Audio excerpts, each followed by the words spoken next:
I love this book so much, bro. Here we go.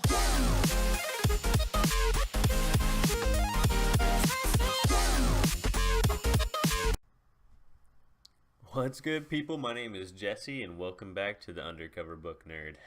How's it going? Alright, today we're going to be doing The Martian, okay? This is my favorite book, okay? As long as you don't include fantasy. I mean, Harry Potter is always going to be top shelf for me, but man, The Martian, I've read it so many times. And if you haven't listened to the audiobook, you need to get on it, because that audiobook is insanely good. Alright, let's jump into it. We're going to just do the same way we did Something Borrowed. We're going to break it into 3 parts. A little quick synopsis, decent spoiler review, and then a movie to book comparison. Alright, just a quick synopsis, spoiler free. Mark Watney, 6th in the command, going on Ares 3 to Mars. This is the 3rd mission to Mars by NASA. They go on Sol 6. They have a dust storm they have to abort. Watney gets hit by a freaking satellite dish because he's the most unlucky man on the freaking planet, including Mars. He gets hit by a satellite dish. He wakes up. The blood stops his suit from leaking. He wakes up. Everybody's gone. Okay, and that's what kicks off the movie. I'm gonna leave it there because you really should read this book if you haven't read it. All right, let's jump into spoiler review. Okay, I'll give you a quick second. Okay, let's get into it. All right. Okay, so one of my favorite things about this book is Mark Watney, the character. He's so snarky. He's so smart and funny. Man, he is one of the This is one of the funniest books I've ever read, and it shouldn't be funny because it's about a man trying to survive. You know, it's like Castaway meets Mars. You know. And Mark Watney, he's just so funny. He really carries this book. There's never a dull moment because every time it starts to drag, he'll throw a joke at you you didn't see coming.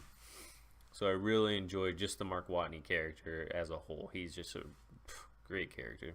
I'd love to see Andy Weir put him in a different book, but that would probably be pretty lame. So, okay. So Mark's stuck on the planet. He needs to grow food. He's in a hab that's designed to last 31 days. Okay, this guy, he's not in good shape right now. So, when he's starting to grow the potatoes, man, I really enjoy that scene. When he's trying to figure out, okay, well, I got these many potatoes and they weren't frozen, so I can cut them up in 4, and I gotta bring all the dirt in from outside and mix it in with the earth dirt. And then he's using his own feces as manure. I mean, it's insane. I mean, the science, I'm not really into science that much, but the science in this movie is just so entertaining, it's ridiculous. All the disasters that Mark goes through in this book, I mean, it's insane. I mean, I don't know if Andy Weir just sat there and like every chapter was like, okay, let's throw something ridiculous at him again. And, you know, because at some point you're like, holy shit, this guy, he just can't catch a break. So, my favorite one, I would say, is the airlock. The airlock or the rover tip. When he's in the airlock and it blows, and then he's like, you know, okay, this is log 455, soul, whatever. It's like, okay, I'm just gonna fucking die. That's it. I'm over it. I'm done playing Mars' little games. You're like, oh, come on, Mark, don't give up on us. And he sits there and he comes up with a good idea. You know, he lights his arm hair on fire, which probably smells delicious. He lights his arm hair on fire and finds a leak in the airlock. He fixes that. He cuts the arm off his suit so he can have some hab canvas to patch his faceplate and the airlock. I mean, genius. Holy shit, you know? And then the rover tip at the end, you know, like he got around the storm. Okay, let's talk about the storm real quick. So he loses contact with NASA, right? Genius. This is genius, okay? He loses contact with NASA. He has no safety net anymore. He's going for Schiaparelli crater. I think I said that wrong. He's almost there. Okay, he gets to this dust storm. He sees the dust storm. First of all, nobody thought he was going to see the dust storm. Okay, this guy, I mean, he's a smart guy. He sees the dust storm. He goes back. He backtracks 80 kilometers, puts down 3 solar cells, takes the wattage at the same time of day 3 times in 3 different places, figures out which way the storm's moving, right? This is all like genius stuff. So he goes the opposite way the storm's moving. He finally gets around the storm. He gets to the entrance to Scaparelli Crater, and this guy freaking flips the rover at the tip of a crater. What a joke. I was like, it went into that omniscient POV in the book. He's like, the lone astronaut on Mars, he didn't see that the powder was filled up. And I'm like, no, what do you mean? Don't do this to me, you know? And you're like, dude, come on. He flips the rover. He ends up okay, but he's got to get out, flip his rover over, go to the trailer, flip that over its nose. He gets that fixed. He gets it all hooked up together. Jimmy rigs it back together and gets to the map. And you're like, dude, this guy, he's the best survivor on the planet. Like, don't even try him, you know? So I really enjoy the disasters and watching him overcome, because he's just so smart. It's insane. And the fact that he keeps that snarky attitude the whole time is just so funny. I also really enjoyed the rover mods. Listening to the rover, I did the audiobook. I mean, it's so good. Listening to the rover mods, I really enjoy. I just like the experimentation and trial and error and trying to figure out a way to make it.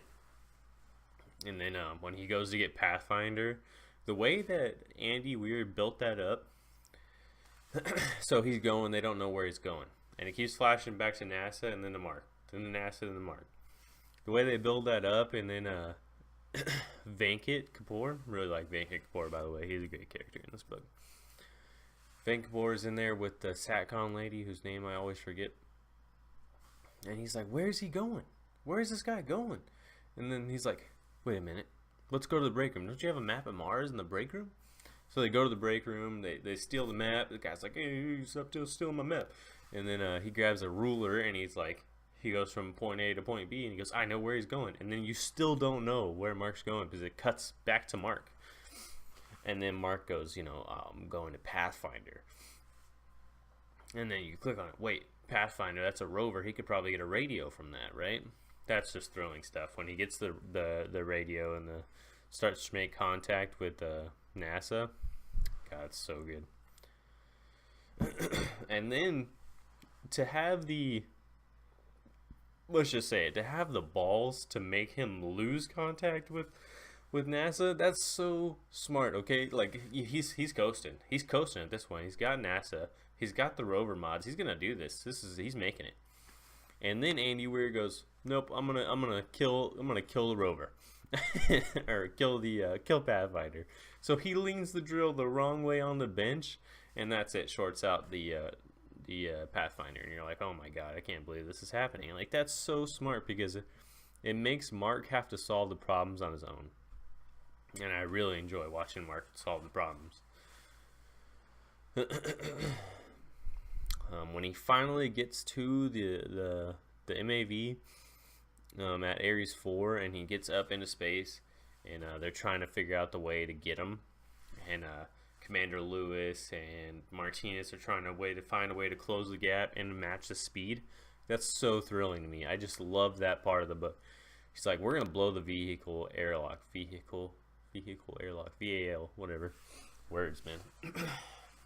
We're gonna blow the airlock. And then everybody in NASA's like, wait, what?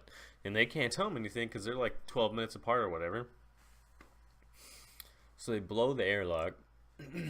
That slows them down enough, but they're still too far away. And then Mark's like, you know, I can burst my suit. I'm gonna fly around like Iron Man. You know, dude, no. You're like, no, bro, no. And then I just really enjoy that scene, especially when Dr. Beck gets in and grabs him and like, contact with Mark, and you're just like, dude, this is a long ass book. I'm so glad that we're gonna do this. If I had to say something I didn't like about the book, it would be the very end. The right before the very end, or I guess the very end. When they get back on the ship, it's a little unceremonial. I know that's what Andy Weir was going for, but it's not what I want to see as a conclusion of a book that I spent a lot of time reading, especially with the emotional roller coaster that this book is. I would have liked to see the high fives in the airlock, you know, like he said he didn't want to do. but that's okay. And then it's just the I didn't mind the humanity speech at the end. I thought that was great. I just wish Mark would have been on Earth when he made that speech. I just wanted to see Mark just give me a quick like little epilogue, you know, like Mark made it back. That's all I want to know. So that was a little bit of a bummer for me, but the book it's 10 out of 10 for me, without a doubt. I've read it so many times. All right, let's jump into the movie. First of all, this movie is great. Okay, I mean it was Oscar contender for sure, Best Picture contender. If I had to rate it, I'd say it's 9 out of 10. It's a really good movie. Matt Damon, perfect Mark Watney cast. Perfect Mark Watney cast. The trailer of this movie is what made me read this book. The trailer to The Martian, I was like, yeah, I'm gonna read this book, and that's what got me back into reading. I didn't read until a year and a half ago, and I've just consumed like 45 books over a year and a half. Just read because this book got me into it. I mean, this book is so good. Matt Damon, the science, the shit out of this line in the trailer. I was like, dude, I'm gonna read this book. This movie doesn't come out for like 4 months. I can't wait that long. I want to know, you know. And yeah, insane. Yeah, Matt Damon, really good. Martinez and Commander Lewis, really enjoy those castings. Jennifer Chastain, Jennifer Chastain. She's insane as Commander Lewis. She's really good. The only thing that sucks about the movie is that Mark doesn't have the hurdles that he has in the book. You know, the airlock blows off. That was, you know, that's insane for sure. It's tough to watch. But some of the big catastrophes, the rover flip, losing contact with NASA, having Commander Lewis go out instead of Beck, I really felt bad for Sebastian Stan because he's really good. You know, he's a great actor. I love him in Winter Soldier. I loved him in Gossip Girl too. Don't tell anybody that I watched all the Gossip Girl seasons. But I really wish Beck would have went out to get him, but I know why they sent Lewis out to get him, because she's a bigger character in the movie. So that would be one thing. I was like, oh, okay, you know, that's fine. It is what it is. I really enjoy the ending of the movie. The ending of the movie is right what I wanted from the book. So when I saw the movie, I was like, yes, this is what I wanted. You know, I wanted to see him back on Earth. I wanted to see him in that classroom giving that speech. That's a great speech. That's a great way to end that movie. The science in the book and the movie, both great. I think that turns on a young audience into maybe taking more science classes, maybe even trying to take a science major in college. That's awesome, especially with NASA. I mean, there's got to be people that are watching this movie going, I want to be an astronaut. And that's great. That's great for us. That's going to wrap it up for me right there. I mean, obviously, you see where I'm going with this. I really love this book. I mean, it's insanely good. If you haven't read it, read it. If you have read it and you haven't done the audiobook, do the audiobook. It's insane how good it is. All right. That's going to wrap it up for me. If you liked the video, make sure you drop a like. If you could share it, I'd really appreciate it. Us book nerds got to stick together, brother. And I'll catch you guys on the flip side. Later.